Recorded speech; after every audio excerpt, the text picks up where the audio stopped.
la venue de Xavi Alonso pourrait totalement relancer Arda Güler au Real Madrid. En Turquie, les experts sont formels. Sous les ordres d'Alonso, le jeune crack turc pourrait enfin exploser. Pendant ce temps, le Real Madrid continue de scruter l'avenir avec un œil sur Mastantuono. Vitinha et McAllister visés pour remplacer Modric. L'avenir de Rodrigo prend un autre tournure.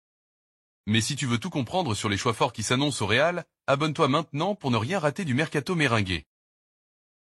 Le départ de Luka Modric ne laisse pas seulement un vide dans l'effectif. Il ouvre une porte symbolique, celle du numéro 10. Un numéro iconique chargé d'histoire, de prestige et de responsabilité. Qui aura l'honneur de lui succéder? Plusieurs noms circulent, mais 4 options se détachent clairement, avec en tête un certain Kylian Mbappé comme l'explique Marca dans son édition du jour. Actuellement porteur du numéro 9, Mbappé a toujours semblé en transition vers un autre numéro plus symbolique. Que ce soit le 10 qu'il arbore avec la France ou le 7 qu'il portait au PSG, tout laisse penser qu'il attendait une opportunité. Le 10, désormais vacant, pourrait donc logiquement lui revenir.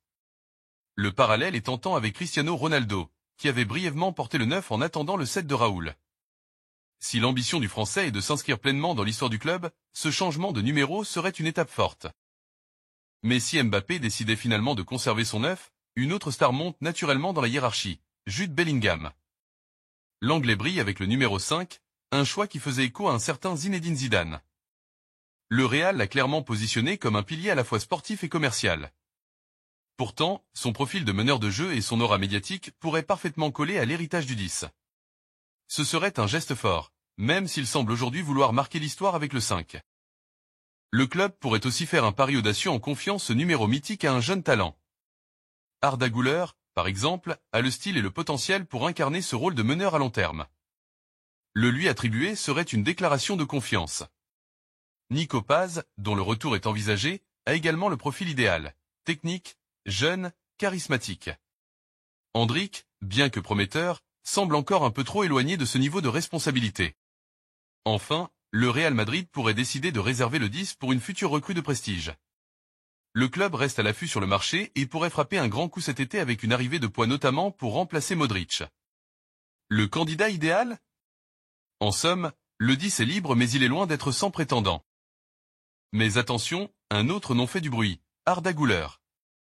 Avec l'arrivée de Xavi Alonso sur le banc, tout pourrait s'accélérer pour lui. Et il n'est pas le seul jeune à viser plus haut. En Turquie, les observateurs valident l'arrivée de Xavi Alonso sur le banc du Real pour une bonne raison. Arda Güler sera le grand bénéficiaire de la venue du Basque. Kenan Kosak, 44 ans, était l'un des assistants de Stefan Kuntz lorsque ce dernier a fait débuter Arda Güler en équipe nationale de Turquie, alors que le petit prodige n'avait que 17 ans. Dans un entretien accordé à AS, Kosak évoque le changement d'entraîneur au Real Madrid qui va s'opérer cet été, affirmant que la venue d'Alonso va grandement profiter aux joueurs turcs. La philosophie footballistique de Xavi Alonso est plus proche de celle d'Arda Güler. C'est déjà un grand succès pour Arda Güler d'avoir autant de minutes de jeu et d'être au Real Madrid, déclare Kosak. Nous avons été les premiers à inviter Arda dans l'équipe nationale turque, se souvient-il, avant d'insister sur le bel avenir qui attend Güler à Madrid. La compréhension du football de Xavi Alonso est mieux adaptée aux caractéristiques techniques d'Arda. Le plan de jeu d'Ancelotti ne lui convenait pas. Alonso sera positif pour Arda Güler, convaincu que le changement d'entraîneur est une bonne chose pour Arda. Bien sûr, la réponse à la question de savoir s'il aura plus de temps de jeu dépend de la structure de la nouvelle équipe du Real Madrid. Le fait qu'Arda Güler soit à Madrid et qu'il ait autant de temps de jeu est déjà une grande réussite. Je pense qu'Arda Güler se débrouille très bien au Real Madrid, ajoute Kosak. Pendant que le club cherche un nouveau 10, d'autres dossiers brûlants émergent. Vinicius veut un salaire XXL.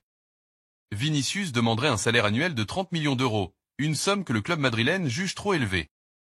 Le Real Madrid aurait proposé une offre plafonnée à 20 millions d'euros par an, mais Florentino Pérez reste ferme et refuse de céder.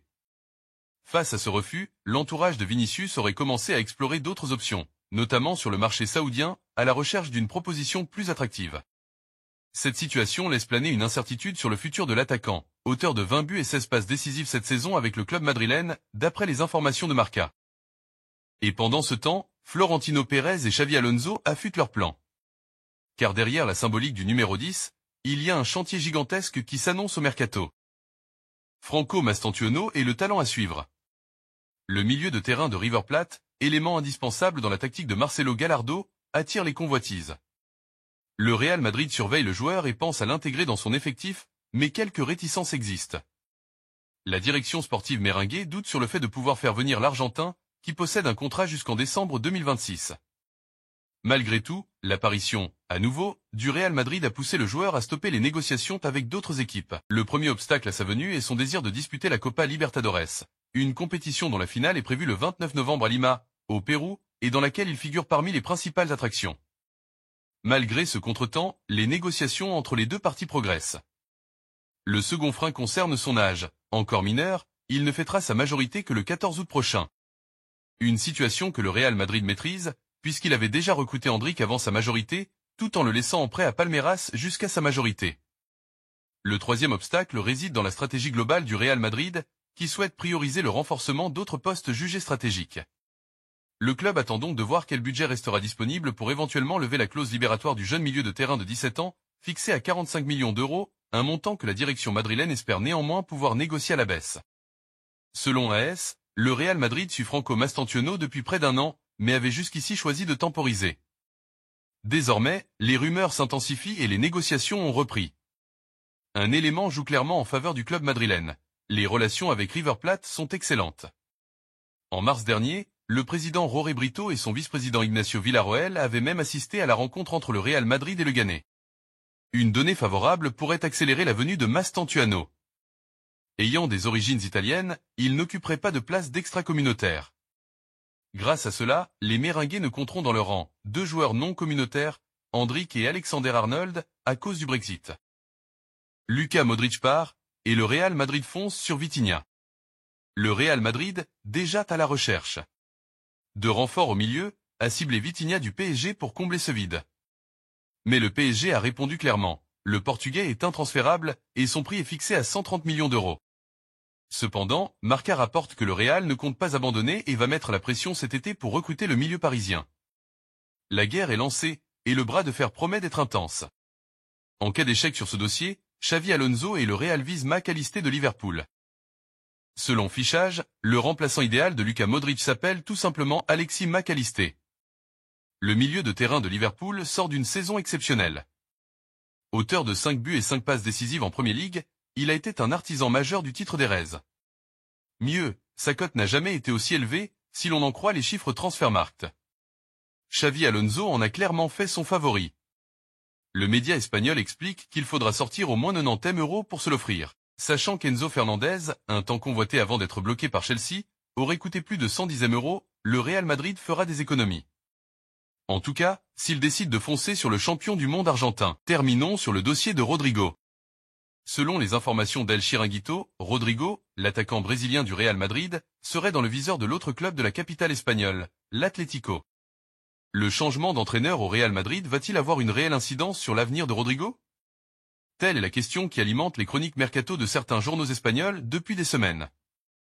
Car si le Brésilien a fait part de son mal-être sous les ordres de Carlo Ancelotti, de récentes informations indiquent dans le même temps que la venue de Xavi Alonso sur le banc de touche l'incite au contraire à poursuivre au sein de la Maison Blanche. En attendant, le cas Rodrigo alimente les rumeurs.